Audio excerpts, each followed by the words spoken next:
En este capítulo vas a aprender a usar un potenciómetro, además vamos a crear un indicador de volumen. Esto es un potenciómetro, en este caso este es uno de 10K, es decir 10.000 ohms. Si recuerdas en el capítulo anterior te expliqué lo que es un divisor de voltaje, pues un potenciómetro básicamente funciona de la misma manera. El potenciómetro tiene dos resistencias, y la unión de estas dos resistencias, es decir el nodo central, nos va a dar un voltaje que puede variar según la posición de la perilla del potenciómetro. Así se ve un potenciómetro internamente, como puedes ver tiene dos pines a los laterales que corresponden a las resistencias, y en medio, tiene otro pin el cual es el que nos va a dar ese voltaje variable de salida. Es importante que sepas que el pin de la izquierda representa el pin en donde vamos a conectar la entrada de voltaje, en este caso los 3.3 voltios de la Raspberry Pico, y el pin de la derecha corresponde a la conexión a tierra. Recuerda que en un circuito vas a tener una resistencia total, por lo tanto, si giramos la perilla completamente a la izquierda, entonces, la primera resistencia va a tener un valor de 0, y si la resistencia total es de 10.000 ohms, entonces, la segunda resistencia tendrá un valor de 10.000 ohms. Pero si giramos la perilla completamente hacia la derecha, entonces, la segunda resistencia tendrá un valor de 0 y si la resistencia total es de 10.000 ohms, entonces eso quiere decir que la primera resistencia va a tener un valor de 10.000 ohms. Entonces, si giramos la perilla hacia la mitad, la primera resistencia tendría un valor de 5.000 ohms y la segunda resistencia tendría un valor de 5.000 ohms. Esto hace que podamos leer el valor de salida que tiene el pin del medio del potenciómetro. Y para hacer esto vamos a usar exactamente el mismo código del capítulo anterior. Te muestro el código que usamos el capítulo anterior. Conectemos el potenciómetro. Recuerda, el pin de la izquierda es el pin en el que vamos a conectar los 3.3 voltios de salida de nuestra Raspberry Pico. El pin de la derecha lo voy a conectar en el pin físico 38, que corresponde al pin de tierra. Y en el pin central del potenciómetro voy a conectar este cable hacia el pin GPIO 28, que es un pin ADC, para leer valores analógicos. Si ejecuto este código, como puedes ver, cuando giro la perilla del potenciómetro, el valor que se muestra en la consola cambia.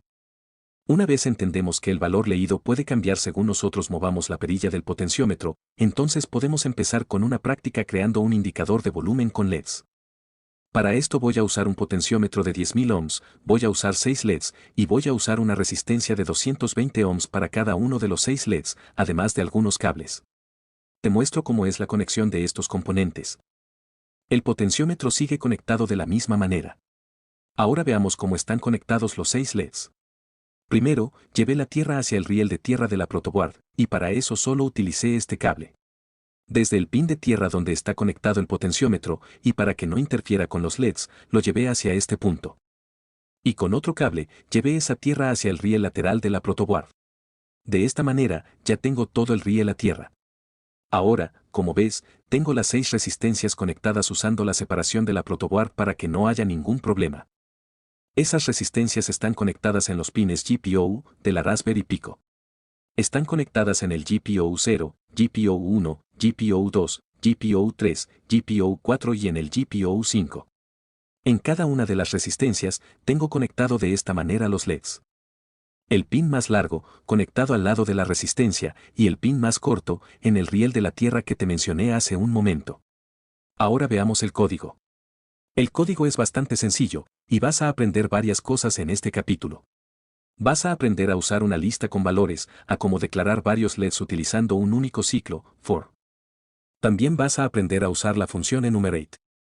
Y también vas a aprender a utilizar la sentencia, if, que es una sentencia condicional. Lo primero que vas a hacer es importar la clase pin y la clase ADC. Ahora hay que crear una lista de números, que van a ser los pines en donde se conectaron las resistencias. Esta lista se va a llamar lista pins, y entre corchetes van los pines donde están conectados. Es decir, del 0 al 5. Ahora voy a inicializar una nueva lista vacía para posteriormente almacenar los LEDs. La lista se va a llamar lista LEDs, y va a ser igual a una lista vacía. Ahora voy a crear un ciclo, for, para poder iterar sobre los pines que se encuentra en la lista de pines. El ciclo se vería de esta forma. Tiene una variable que se llama número pin, y va a recorrer toda la lista de pines. Recuerda que tiene valores de 0 hasta 5. Por lo tanto, ahora voy a crear los pines para los LEDs y agregarlos a la lista de LEDs que había creado. La lista de LEDs la voy a usar con la función append. Append lo que hace es agregar valores hacia la lista. Y aquí simplemente voy a declarar el pin como lo estábamos haciendo siempre, con la clase pin, y entre paréntesis voy a poner el número de pin que corresponde en ese momento. Recuerda que número pin es la variable que va a recorrer la lista de pines que son 5, y voy a poner que el pin es de salida. Ahora voy a crear una instancia para el pin A, D, C, que recuerda está conectado en el pin GPO 28. Esta instancia se va a llamar potenciómetro y va a ser igual al ADC, y dentro de los paréntesis le pondré el número de pin que es el 28. Veamos el bucle principal. Voy a leer el valor que me está regresando en ese momento el potenciómetro. Para eso voy a crear una variable que se llama valor y va a ser igual a lo que tiene el potenciómetro con la función read U16. Recuerda que esto me va a regresar valores de 0 hasta 65.535.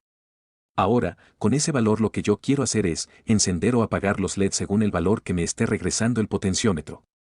Por lo tanto, voy a usar un ciclo. El ciclo en este caso va a tener dos variables, la variable i y la variable valor en índice. Y va a recorrer dentro de la función enumerate.